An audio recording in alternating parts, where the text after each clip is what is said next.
Welcome to More Than a Few Words, a marketing conversation. This is your host, Lorraine Ball.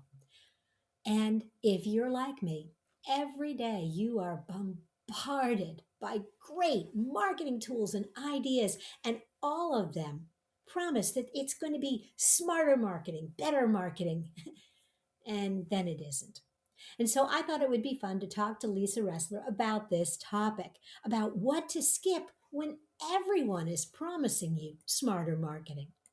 Lisa is a PPC strategist and a digital marketing thought leader. She's got more than 20 years of experience. And as the founder of Big Click Co., she's helped hundreds of companies achieve their brand and growth goals through cutting edge strategies, including paid search, social, and audience targeting. She's named to the top 25 most influential PPC experts. Lisa, welcome to the show. Hi, Lorraine. I'm happy to be here. I am so happy you could join me. I really want to dive into this topic because it's so hard. I'm a small business owner. I have shiny toy syndrome. And I'm like, oh, that looks good. And that looks good. And then I'm overloaded. So, where do I start in this process of that'll work, not going to do that? Right. For PPC ads, I want to start with a little bit with the platforms. So the primary platforms that people are using right now is Google Ads, Microsoft Ads, LinkedIn Ads, and several other ones like Pinterest, TikTok, Meta, depends, what your business is all about. And all of those ad platforms have internal tools that can help you with the ads. Another place that people go to are the external tools, the LLMs like ChatGPT and Gemini and Claude, etc., whatever your favorite is to help with the ads. And then there are a number of different sort of image generators and keyword tool generator. So all of the components of the PPC ad campaigns can be generated basically in pieces across different tools, but there aren't too many that can do a complete comprehensive, you know, instant instant cup of soup, instant cup of peace PC that you can launch from there. So So, I mean, that's sort of where we're at right now, like the state of the uh, industry. so that's really a challenge for marketers, for business owners, for anybody that's trying to figure out how to launch effective campaigns. It's really not a one-stop shop.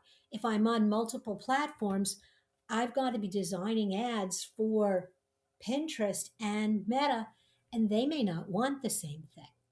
And a graphic that works great on Instagram may look out of place on LinkedIn. So, how do I balance that need to be different with the need to have a consistent brand look and feel? Because at the end of the day, no matter where you run into me, I want you to have that same experience. Right. Well, the platforms for sure will have different requirements for the copy and the images. So and the targeting, the back end stuff. But your audience on those platforms is also different. Their behavior is different. Where in one environment, if you are doing Google ads for search ads, your customers will be actively searching for you and will have these search queries. Mhm. Whereas if you're getting ads on Facebook, those will be, you're more of a passive observer of those ads. So they're definitely going to have different requirements. Where all advertisers need to start is with that basic plan. Go back to basics with their basic marketing plan.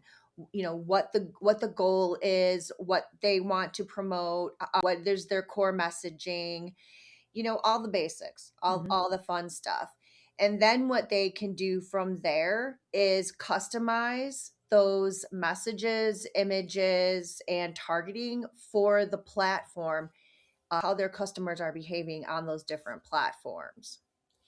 Okay, so I'm going to take you back to that original question, which is what to skip?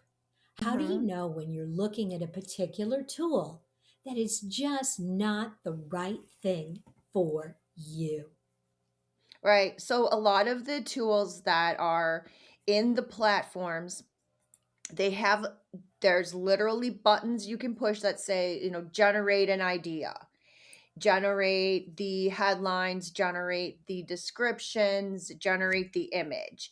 While those are good for ideas, those I don't recommend using those recommendations directly. So what I would do is take those suggestions and export them, and then do that for every platform and evaluate the good ones, throw away the ones that you don't particularly like, because the platforms are not very good with syncing that back up with your business goals and your goals for the campaign. And obviously, they don't know your customers as well as you do.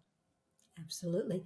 That's really good advice that you really need to be looking at each of those campaigns and really not taking at first pass whatever the individual AI tool or the individual platform tool gives you, because it's never perfect, and it's also going to feel a lot like everybody else.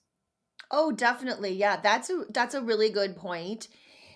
You want to with your advertising, regardless of what platform you're on, you want to stand out, and you want your messaging to catch their attention, and you want to have your unique value proposition in the ad, right up in the Mhm. ad, so that people understand who you are, what you're selling, why you're different.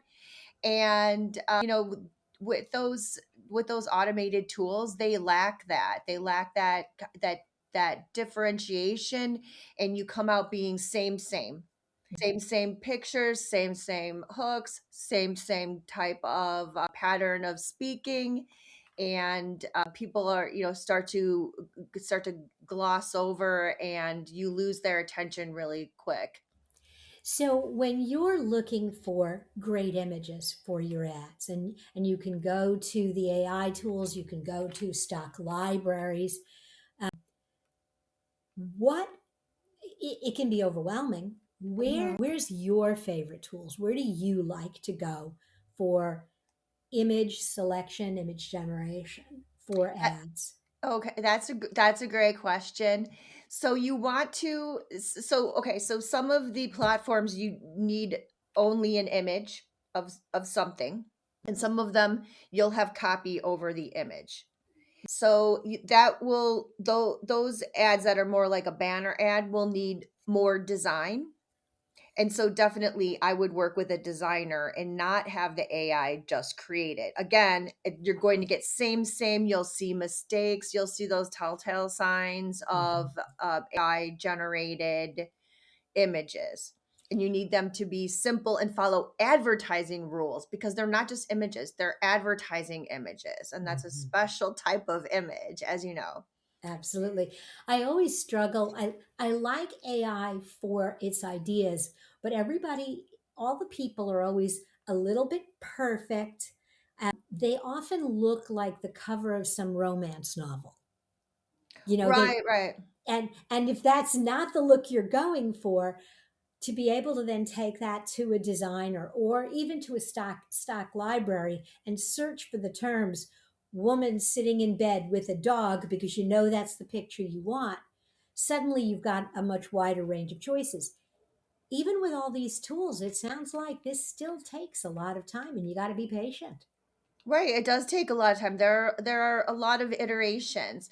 I think real photography, even if you get some type of stock photography, if you can get something from your business Mm, that you can have enhanced with AI to sharpen it up, because people can tell the difference between real people and mm. AI. And even if they can't immediately identify it as AI, there's something they're going to get that uncanny valley sort of feeling like this isn't quite right, but I can't put my finger on it. And you don't want to, you don't want your prospects to come away with like a creepy feeling. Absolutely. Well, Lisa, this has been great. For anybody that is dipping their toe or wrestling with paid ads, I think you've given them some great suggestions. Thank you so much for being a part of the conversation. Well, thank you so much for having me here and talking about this. It's such an interesting topic. Absolutely. And I'm going to encourage listeners, if you're intrigued by some of the things that Lisa has shared, she's actually got a publication on Substack. It is thepaidmediamix.substack.com, and there'll be a link to that in the show notes. Lisa, thanks again. And if you've enjoyed this conversation, if it's inspired an idea, a question, or a suggestion for a future episode, I want to hear from you. Hop over to morethanafewwords.com/connect. Hop over to morethanafewwords.com/contact. This has been another episode of More Than a Few Words. Thanks for listening.